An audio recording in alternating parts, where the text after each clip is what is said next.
guys, what's up? Welcome to my channel. I'm Brianna and today is the best day of my life because I am here with you guys. And if you're interested, if you've been struggling trying to figure out which relaxer to use, this is the perfect video for you. So keep on watching.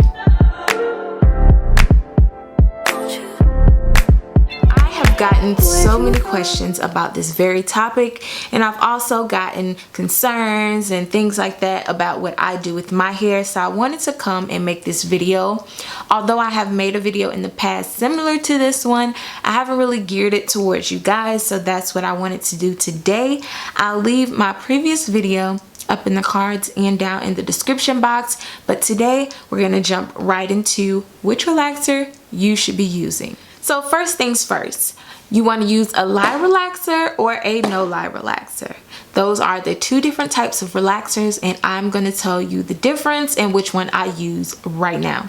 So lye relaxer is the relaxers that I use, which are jar relaxers or relaxers that come pre-mixed. I've been using lye relaxers for forever and I absolutely love them because I have now figured out the code and I've cracked it, and I know how to apply those relaxers perfectly without any scalp burns or anything like that. But I love lye relaxers. It's easy. All you do is base your scalp and you just go in and apply it. Easy peasy, one and done, no mixing, no anything like that.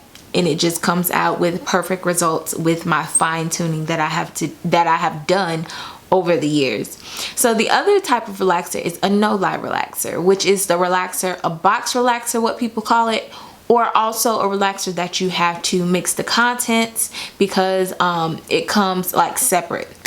So basically a no-lye relaxer has calcium in it, and calcium can be harsh on the hair strands. Lye relaxer can be harsh on the scalp. So this is something that you want to figure out which one would be best for you. If you suffer with scalp burns easily without even like really having the relaxer on for 2 minutes or so, maybe you should definitely try a milder relaxer. Or if that doesn't work, maybe you should switch to no-lye relaxer because the lye can be harsh on the scalp.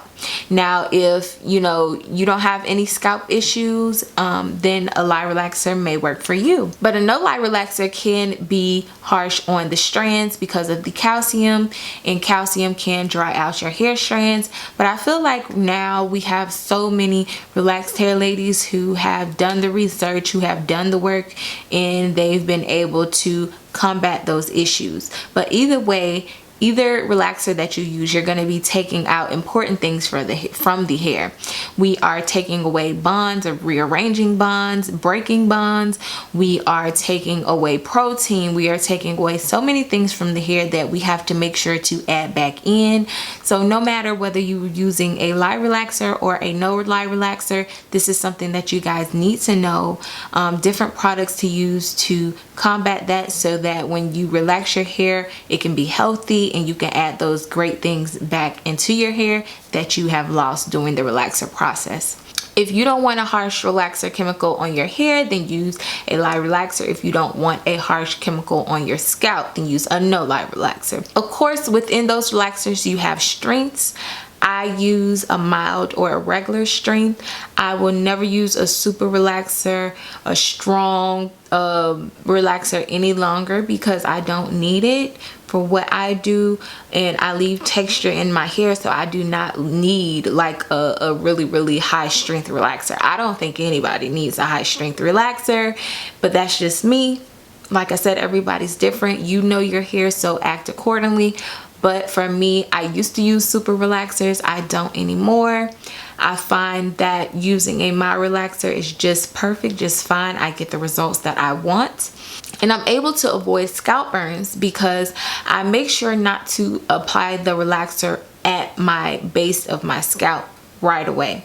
I'll definitely apply it like 1/4 from the scalp at first, then I'll go back in and apply it to the length of the new growth, and then I will rinse it out.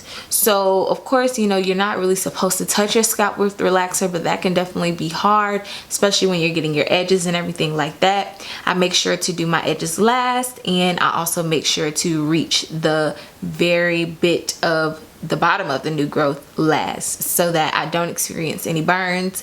It's easy peasy. My whole relaxer process, nothing is burning. I'm comfortable, and I'm not like squirming to get in the shower to rinse it out, because I have learned a way to apply the relaxer effectively to where it's not ruining my scalp and causing burns. Scalp burns can be very painful. They can be very nasty looking, oozing, scabs. It can even give you hair loss. It can break your hair off. So you want to make sure that you are not having any of the scalp burning issues. I feel like that's the thing that people remember so well. They remember the scalp burns. They remember like itching their head after the relaxer because of the scalp burns, or their head was itching. And honestly, for me, that's the thing of the past.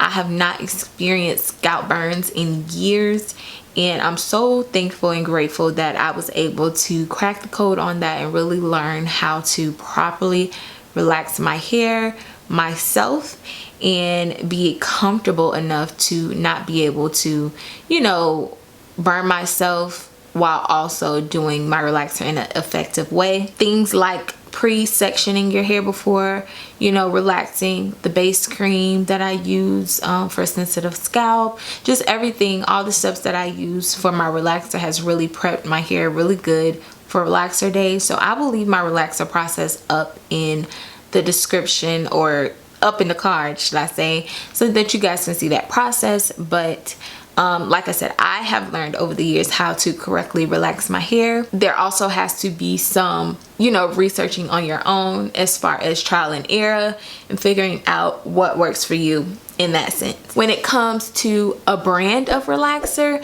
you want to make sure that this is a trusted brand, a brand that has been around for a long time. You don't want to get any type of knockoff relaxers, generic relaxers. I don't even know if they have those, but get name brand relaxers. Different brands that I have heard over the years is ORS, Affirm, Dark and Lovely, Motions. Motions is the one that I use right now currently. So they are all companies that I have heard for forever, and I know that when I'm using their line, it's been around forever, and people haven't had any issues with using them.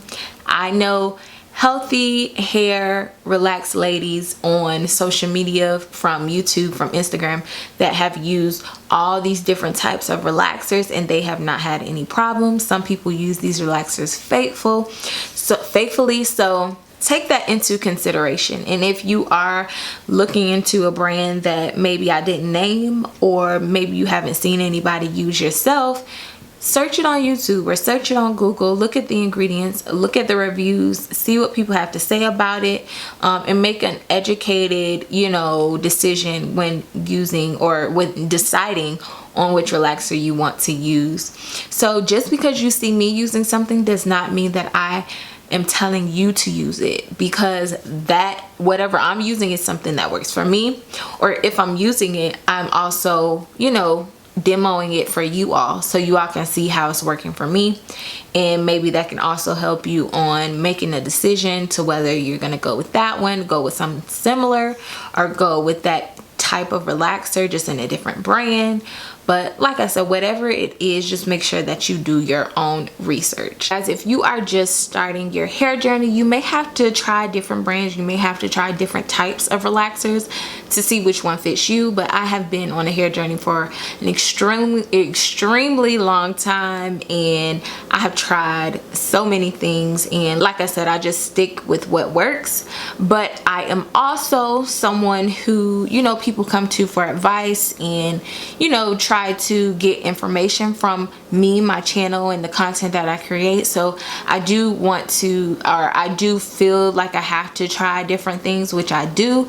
And of course, I'm not going to lead you guys wrong. I'm not going to tell you guys anything that's false or wrong. So like I said, you just have to be careful when it comes to relaxers. And if you want more of a textured look, definitely do not leave the relaxer on long. I would say as soon as you put it on and get it in good, rinse it out immediately and don't rub it in and all that good stuff. But I'll leave like a relaxer routine up in the cards just so you guys can check that out.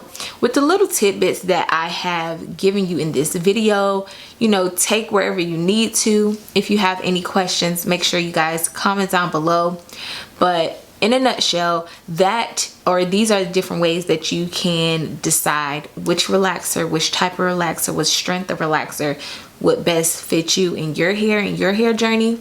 But make sure, like I said, that you are making an educated decision, looking up the reviews, looking up how it worked for other people, looking at the ingredients, and just making sure that you know your scalp and your hair strands. So hopefully this video helped you guys.